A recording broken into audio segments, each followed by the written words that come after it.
The Not So Great Outdoors contains stories of a graphic nature. Viewer discretion is advised. The outdoors are great. Except when they're not. Welcome to the Not So Great Outdoors. We're your guides. I'm Sab. And I'm Piff, and this week we're doing a serial killer. Of course we are. And nobody knows what happens. And they all died, and no one lived happily ever after. No, we know who did it. Good. Because we know who the serial killer is. Okay. But there are still families who are like, our daughter's missing, and we think it was that guy, but nobody knows. Well, yep, called it. There is that. So no, it's okay. This is better than he died on the side of the mountain trying to save his friends, didn't he, Piff? Yeah, see, nobody died on the side of the mountain trying to save their friends. Thank God. They just died. I was gonna leave. I was gonna quit. Okay. All right. Okay. I can handle that. We haven't done a serial killer in a hot minute. So I looked because the last time I was like, it's been a minute. It was like 2 months. But this one, the last serial killer we covered was in August. Okay. And I figured 7 months was a long enough stretch. That is a long enough stretch. So this particular serial killer was known as the Ohio outdoorsman killer. Okay. So sit Definitely back on brand. and buckle in, everybody. This Buckle one up. is a doozy. Buckle up. Let's do it. Thus, the letterboard says, oh, no. Oh, no. Okay. As always, my full source links are in the blog, but our main source for this episode is strangeoutdoors.com, so shout out to them. They had a very comprehensive overview of this case that I mostly just supplemented. I love it. So thanks to them. Yeah. So I can't do like a background on like a park or anything because they're just like general wooded areas. Okay. But the main outdoor activities in this episode are hunting and fishing and just enjoying a day by yourself in the woods. This case also takes place in like eastern Ohio-ish, Okay. where most people grow up hunting and fishing on the weekends with their families. So it's very, very much like a commonplace thing. Mm-hmm. So let's learn about our serial killer. Come on down. Come on down. Contestant number 1. So Thomas Lee Dillon. Never trust a man with 3 first names. Yeah.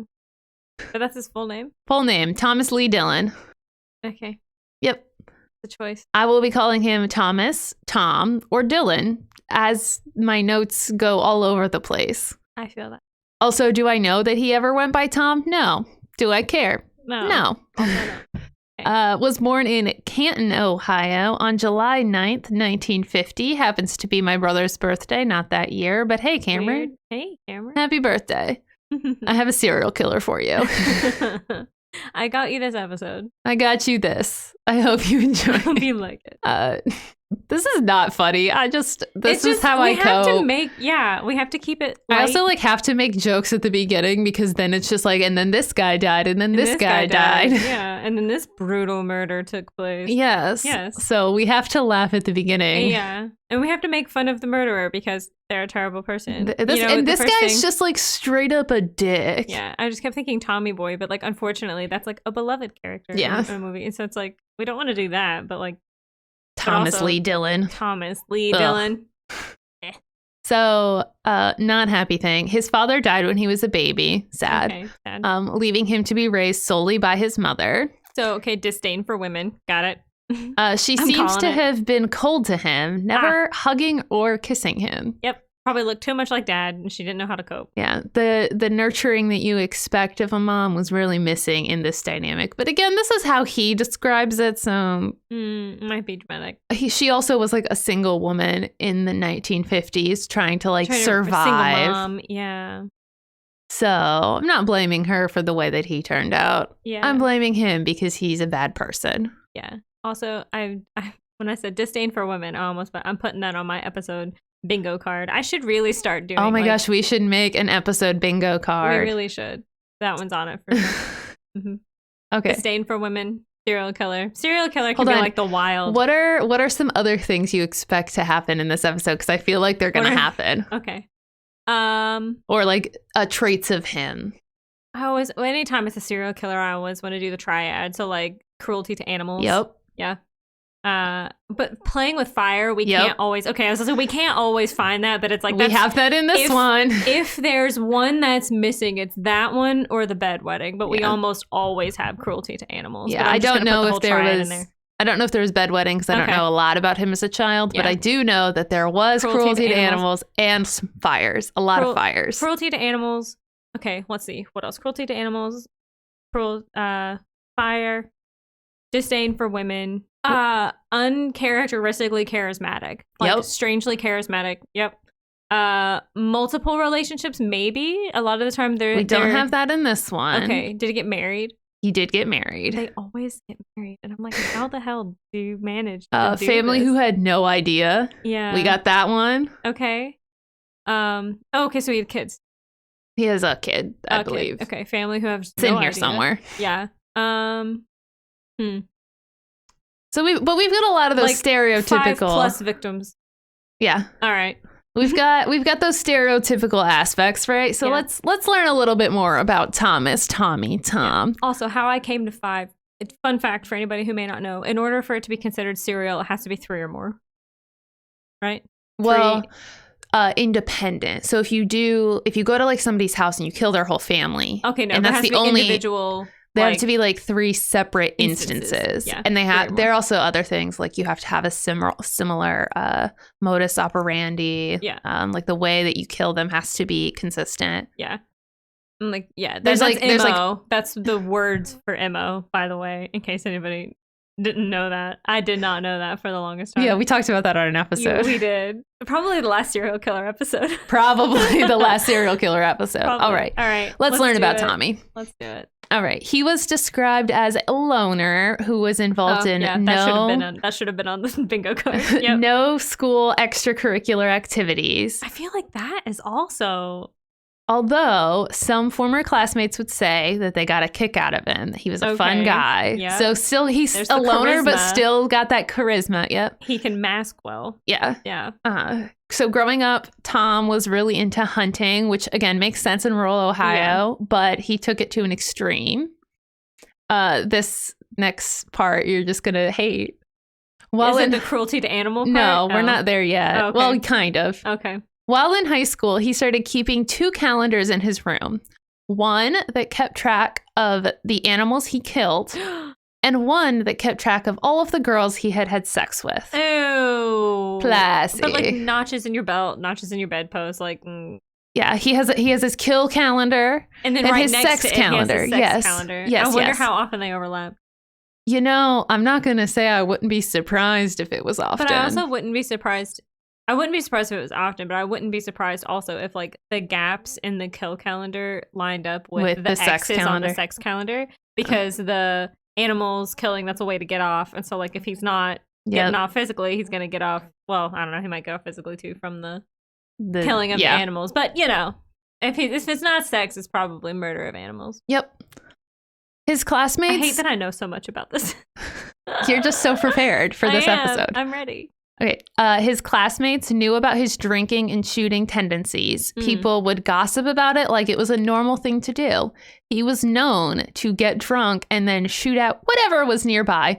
Windows out of a school, street lights, farmers. Yes, farmers. This feels like where I grew up. I mean, like people would talk about... This is where I grew up. I mean, yeah, you didn't grow up in Canton, but like...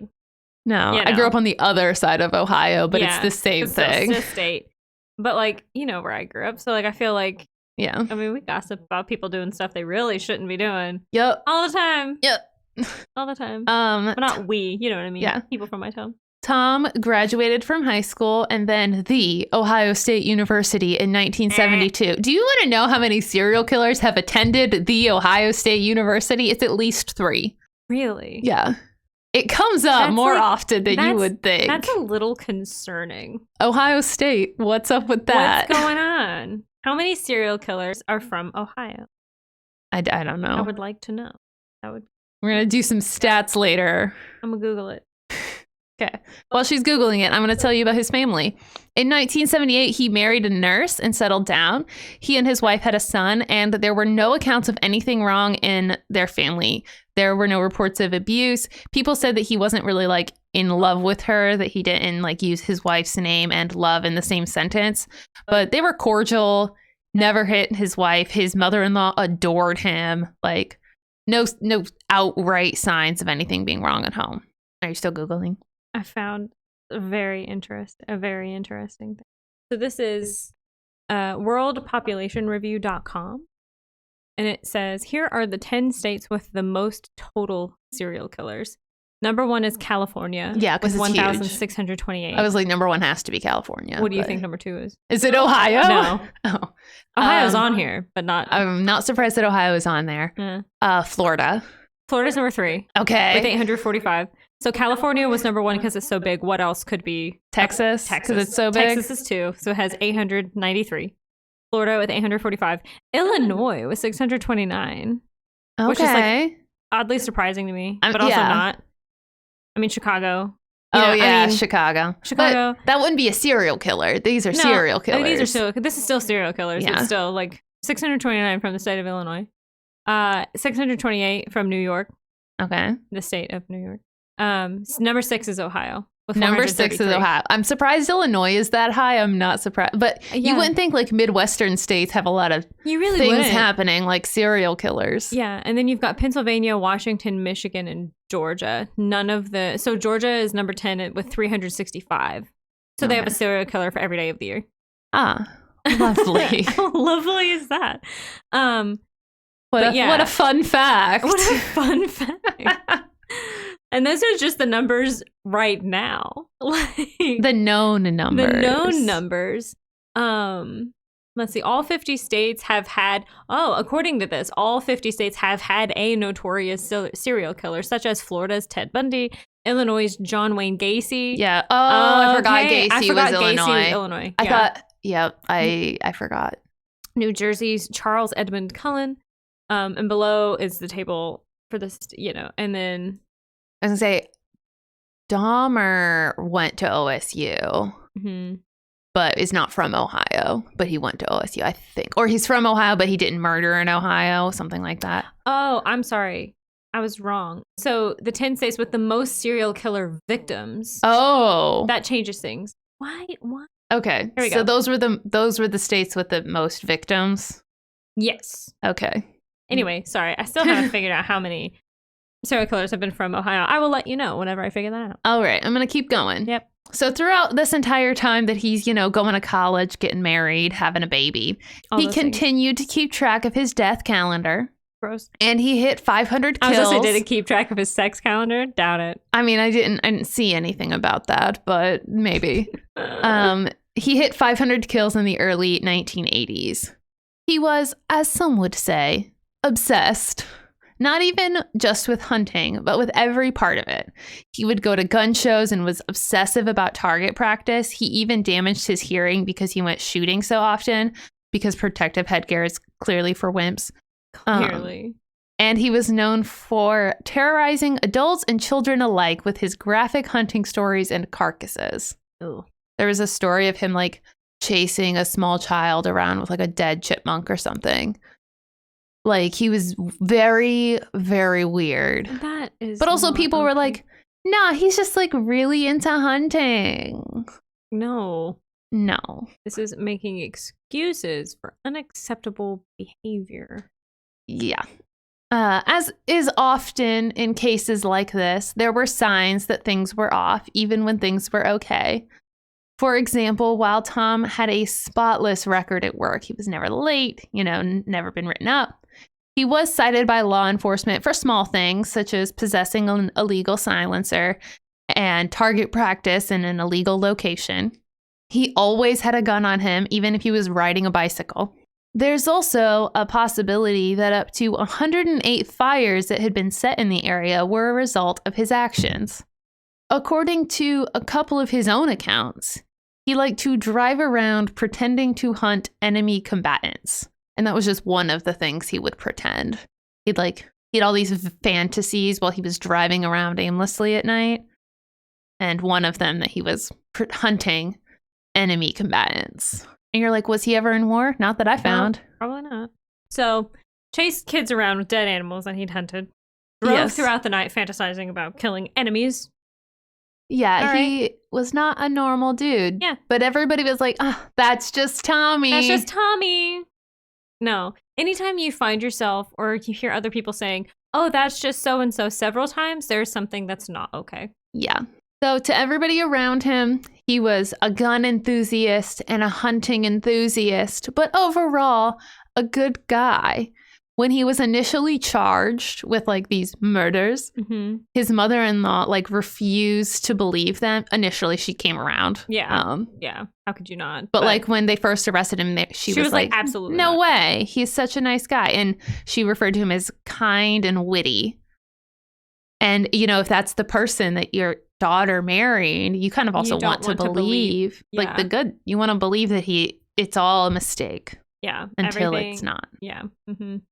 His lawyer for the silencer thing prior to the whole murder stuff said that he presented no threat to society. Yep. Well, he was wrong. I was going to say, in the words of strangeoutdoors.com, quote, he was wrong. Yep. Dead wrong. End wrong. Quote. It's easy to say, oh, they're not a menace to society when they're paying you. Well, also, if he has this is his first like real criminal history, first charge. Yeah. He just likes guns. He's just a hunter. Yeah, but there's ways to like guns and it not be weird. And it not be like chasing children around with carcasses or like killing people's pets. Yeah. And it didn't include that. But when he would like drive around, like if there was like a dog on the street, even not like a stray dog, like somebody's dog, he would shoot it. So now we're going to take a sharp left and go into our murders. I'm ready. There are 5 known victims. Okay. But the possible number is up to 11. I do want to say... I did say 5 or more. Yep. And you also were like, and then some people who we don't know if their identity. Yeah. Or we don't. Yeah. That's why there's impossible. Yeah. Possibly up to 11. Yep. I want to say there wasn't a ton of information about the victims out there. As we kind of always do, we kind of assume that the families prefer it that way and don't like try to pull up like their Facebook pages or anything. Yeah. And also, because apparently this is the mood I've been in lately, we have a map of Ohio with our murder sites very roughly pointed out in MS Paint again. Love it. We also have a photo of this guy on the internet thing. I was going to try to pull pictures of the victims because I usually do that, but I couldn't find good photos of most of them. So we just have the map and a picture of Tom. But the point of the map is to show that he was really all over the place in Ohio. Like he wasn't staying close to home or like not close to home. He was just like, I'll do a kill here. I'll do a kill here. It was very willy-nilly. Very sporadic. Yeah. Yes. And then the colors correspond very roughly to the locations of the murder in rainbow order. So our first murder is about where the red dot was. Okay. Second one's orange, green, blue, purple. Yeah.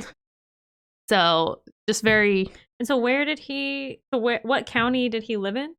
So he was born in Canton. I don't remember where he lived, but it was like about 150 miles north of like the general area where all these killings happened. So it was like a couple counties up. Also, listen, like I've learned this from my job because we deal with a lot of Ohio properties, but there are some weird county names in Ohio. Yeah. And I don't know how to pronounce a lot of them. I couldn't pronounce them all, but I'm from Ohio. How do you pronounce the one with the red dot? Because I deal with that one a lot and I don't know how to pronounce it. Tuscarawas. Okay. And I know this one is Geauga. I do know that one. That's how the county PVA office pronounced it. Yeah. So, and Geauga Title Company. That's how they pronounce it. So I was like, that's how it is. Cool. Okay. Because I never said it. I just never said it out loud until someone told me. I was going to say other weird ones. We got Cuyahoga, Coshocton. Yep, that's a good one. Cuyahoga a lot. The fun thing is that most of these names are like from the Native American people who originally lived there, but we also completely butcher them with the way that we say them. So there's also that. All right. So now that we've talked about the Ohio county names. So on to the murders. Murder. All right. We will probably stop joking for the rest of this, except for yelling at this man. So our first known victim was Donald Welling. I about said Wellington for no reason. I was waiting for that. Donald Welling. Okay. He was a 35-year-old truck driver at the time of his death. On April 1st, 1989, he went out for a jog.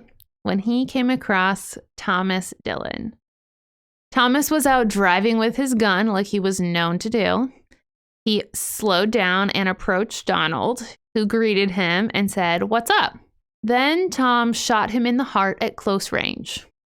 So he knew him or no? No. Okay. He didn't know any of these people, and they were just people he like came across. So they were like jogging, fishing, hunting, and he would see them by themselves and be like, "I should kill that guy." Yeah. And just kill that, like shoot them. This guy, it was 10 feet. He was definitely unhinged, for sure. I mean, we knew that, but like. Yeah. And the other thing that we'll see, and I may or may not have put this, is that he always cleaned up after himself. So there was never any evidence. There weren't shell casings or anything like that. That should go on the bingo card. The serial killer bingo card. Do they clean up after themselves? Yeah. Because I feel like either they don't and leave it a complete like wreck. They might get their casings, but that's it. You know, like they leave all of everything. Or they're like meticulous about, you know what I mean? I feel like there's just the two extremes. Yeah. Weird. So our next victim was Jamie Paxton, who was only 21 years old when he went out bow hunting. It was November 10th, 1991, and he had awoken just before dawn to try to go get a deer for the season. He is described as, quote, nearly 6 feet tall with blue-green eyes and dark brown hair. And that quote.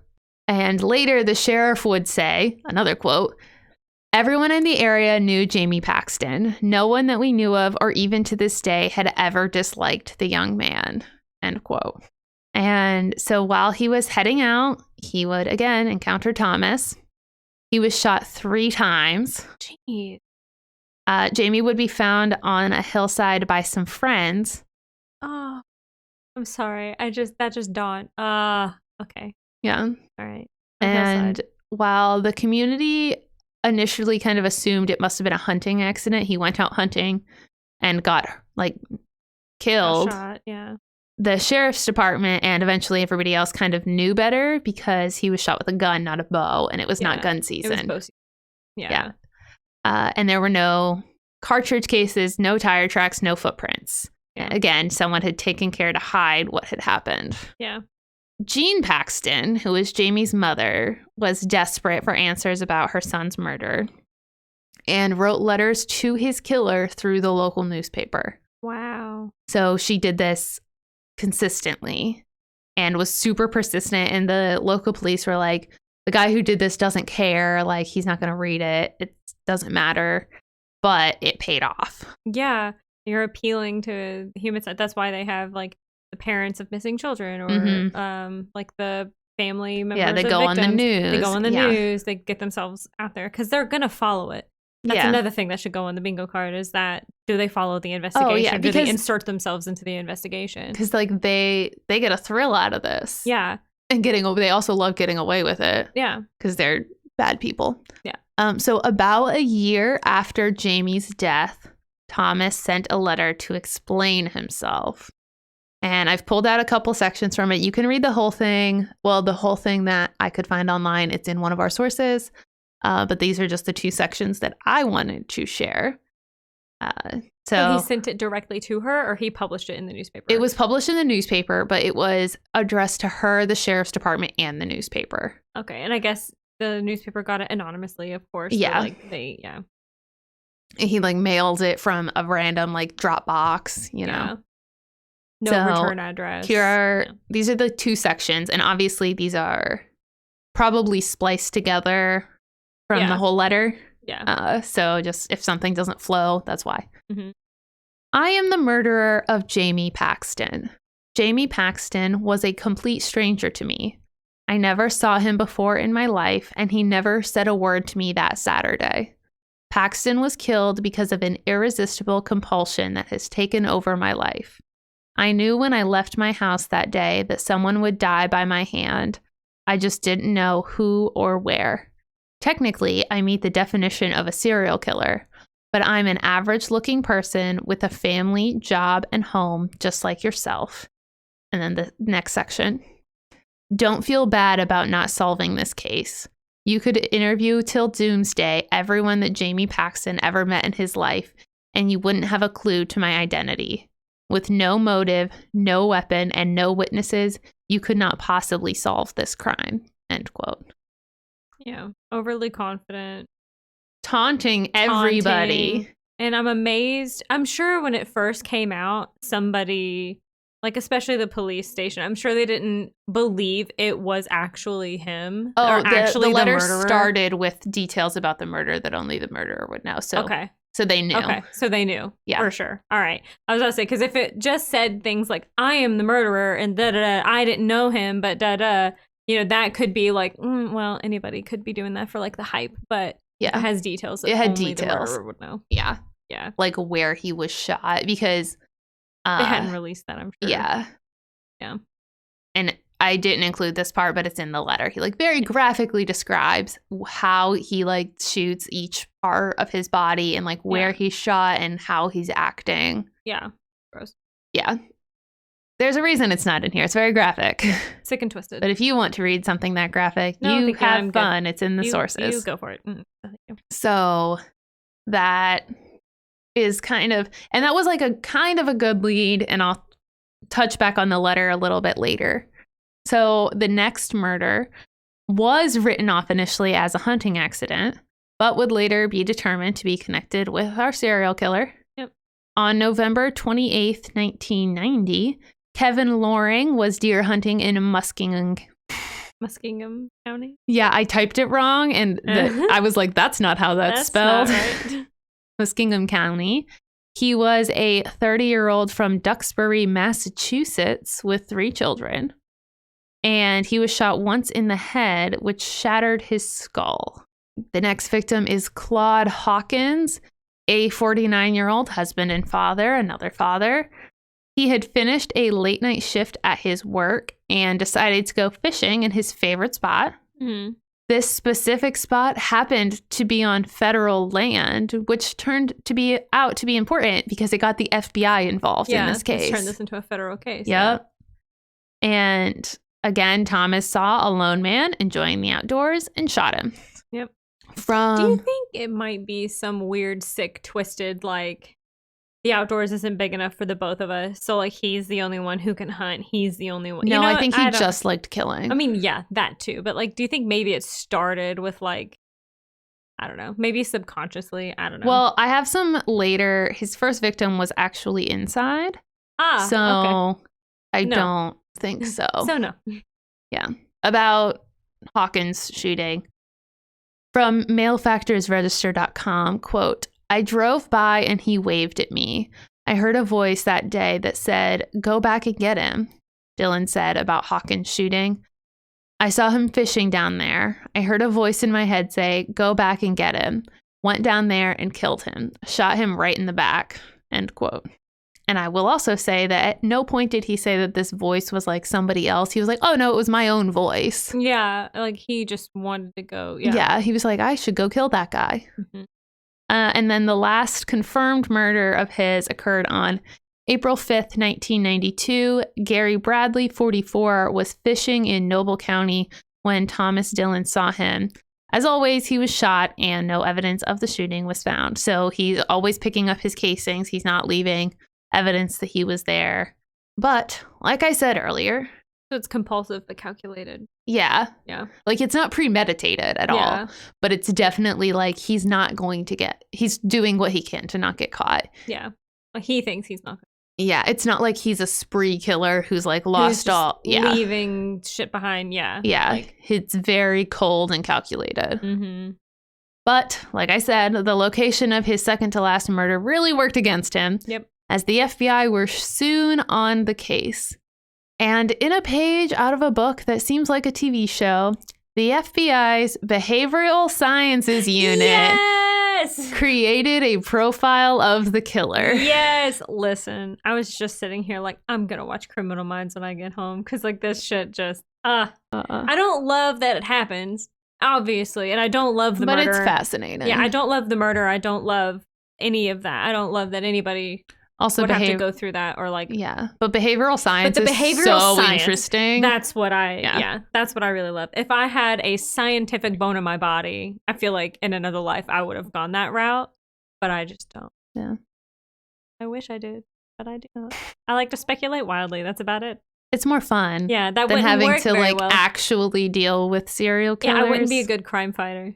No, I'm too soft for that. I'm a good crime podcaster, which I'm sure they hate, like, ultimately, but at least we don't hype it up. Yeah, we're like, this is horrible and horrific. But here's what happened. I think, and we also don't only talk about serial killers. You know, we're talking about like rescues and ghosts and Yetis. We talk about other stuff that is a lot more fun. Yes. But the profile. I'm so ready. So impotent. I guarantee it says impotent. No, he has a child. He has a child. It doesn't say that either. No, dang it. That needs to go on. That would be a knife murderer. Yes. Yeah. That needs to go on the bingo card, though. Impotent. Yeah. Yeah.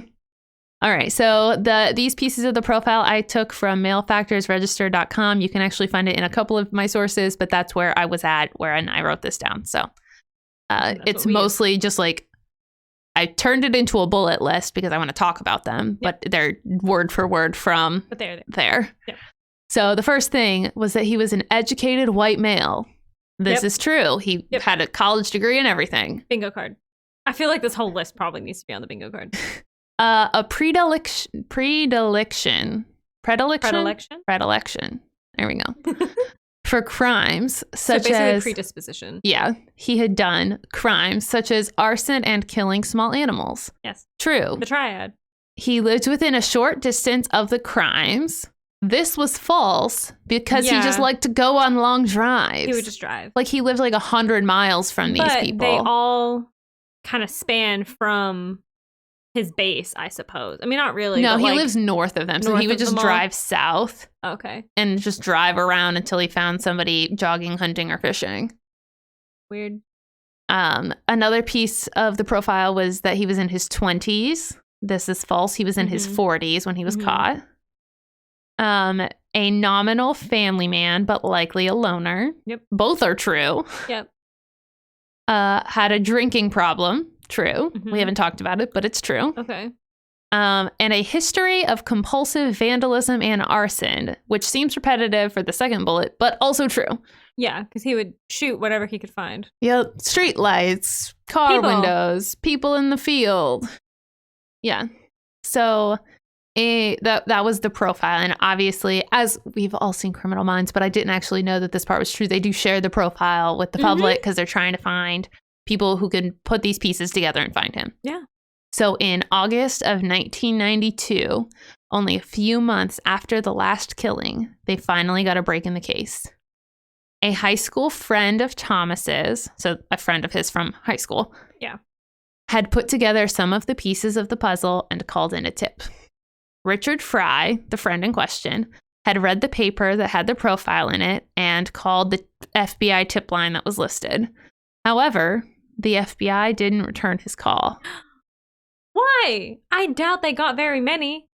I mean, what the hell? I don't know, but thankfully, he was persistent. Good.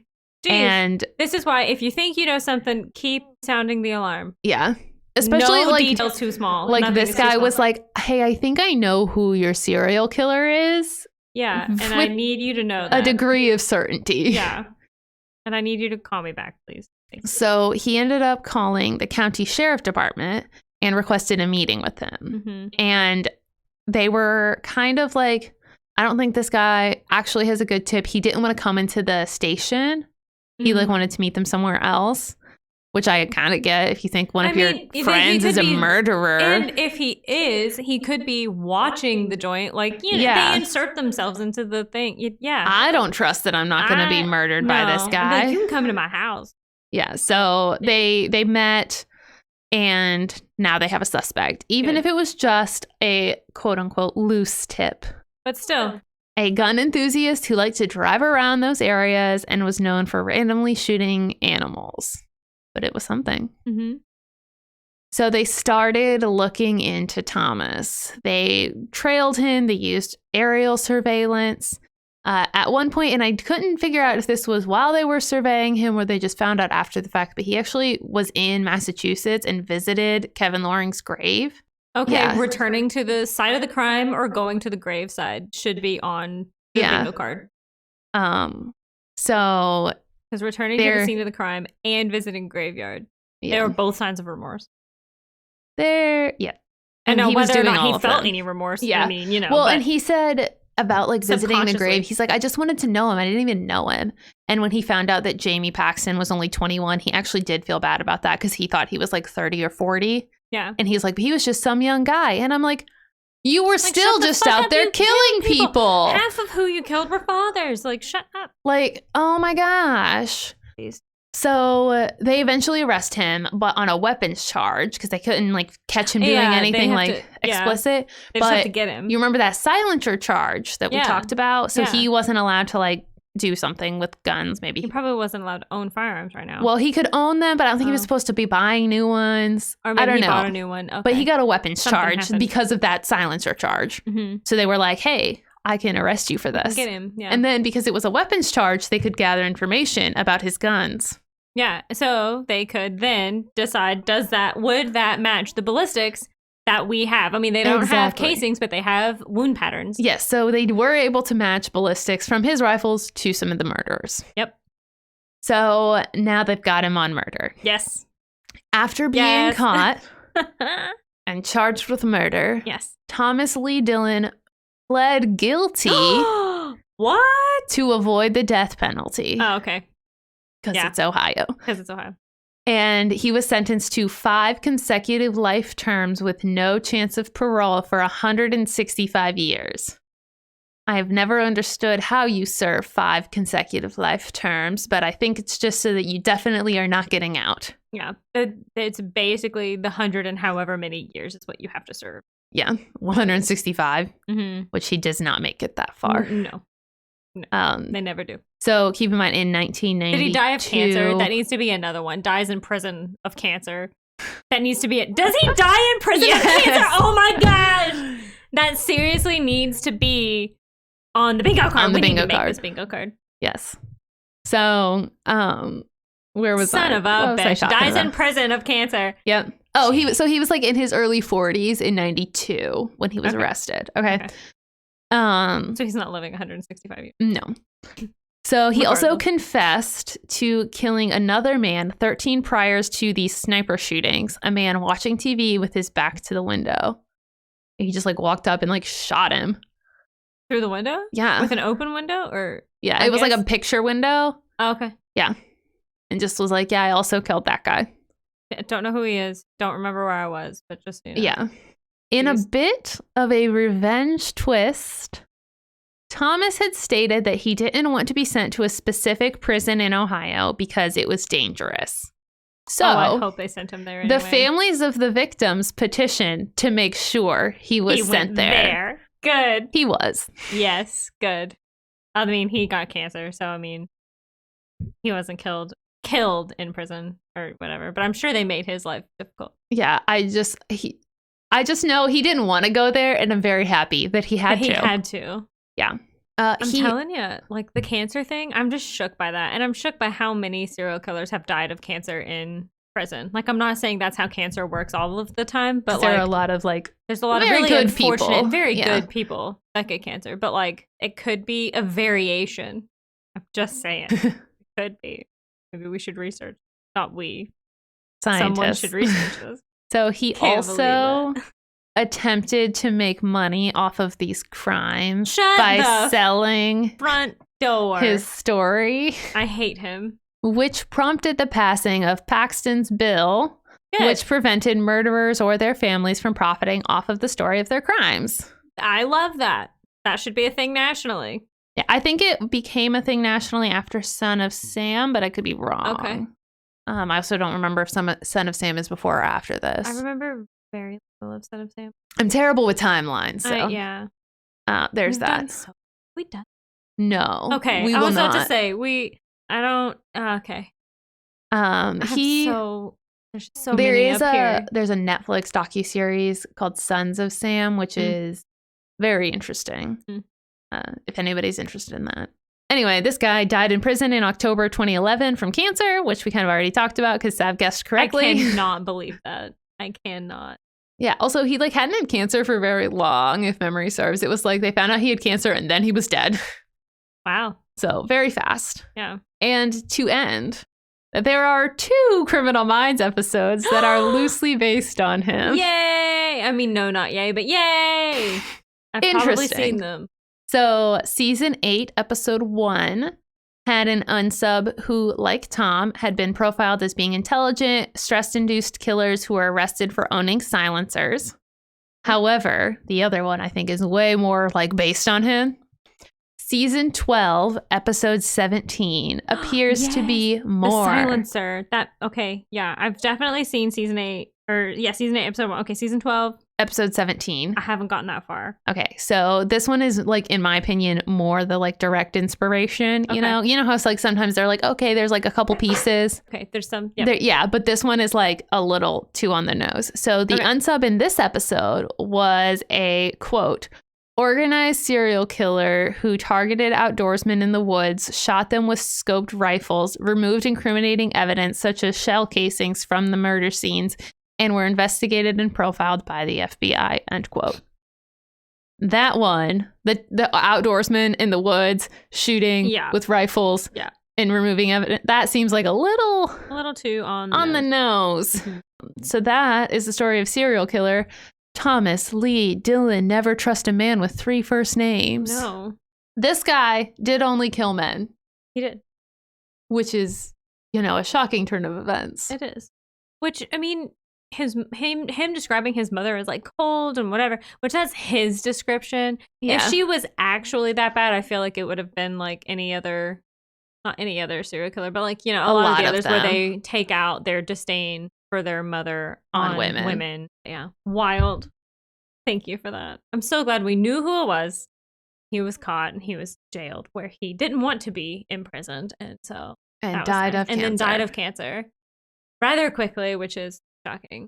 Probably had it for quite some time before they caught it. Yeah. Just didn't have any symptoms and then went in and was like, I'm not feeling too great, prison doctor. And they were like, yeah, it's the cancer. Yeah. Do we know what kind? I did not write down what kind, so. I feel like a lot of the time it's like pancreatic or like it's in the core of themselves. You know what I mean? Yeah. Like it's like they've rotted from the inside out. Like the core of themselves has gone bad. I cannot believe I called that though. I thought I had run out of all the things that I was going to call. He was a very bingo card serial killer. It was like textbook almost. Yeah. But he wasn't abused as a child. There was no signs of that. He was like, he was just quote unquote normal, but just like liked killing. Yeah. And this is coming back to like nature versus nurture. Yeah. And like nature wise, he just had this thing in him that he just liked killing. And then the nurture, if he did feel as though his mother was very cold and whatever, but also he doesn't show a lot of nurturing either because he never said like you said, love and his wife's name in the same sentence. Like he wasn't very affectionate. I don't know, man. I don't know, but that's the serial killer I brought you for March. I hope that you enjoyed it. I did. I mean, I didn't, but I did. You know what I mean? I mean, it was not another unsolved case. Thank God. That's all I can say. Jeez. I did consider doing another unsolved one just to spite me. Just to do it. Just cause. Yeah. Well, thank you guys so much. As always, if you have personal stories, please, if you want this podcast to continue, we need more stories. I'm going there. That's dramatic. I'm going there. I will quit if we don't get to do a listener story in April. I will quit. So, y'all get it together. Okay, that's where we're at. Mark it down. All right. March 31st is when this will come out. Sav said she will quit if we don't have enough stories. We literally need like 1 or 2 more. Yeah. I'd prefer 2 just so it's a little beefier, but yeah, we literally need 2 more. And we have made it so it used to be only ghost stories and now it can be anything. Yep. Pretty much anything y'all want to tell us. Tell me a story. I need a story. Please. We tell you stories. Tell us one. All right. Well, thank you guys for tuning in, as always. Again, stories, reviews, whatever y'all feel in your heart. We'll see you next time. And in the meantime, stay safe out there. Thanks for watching. Music by Purple Planet. Art by Ruby Congrove. Logo by Catherine Dodds. For more information and our sources, head over to notsogreatoutdoors.com. For updates and announcements, make sure you follow us on Instagram and Twitter at NSGOPod. Don't forget to subscribe on all of your favorite podcasting platforms.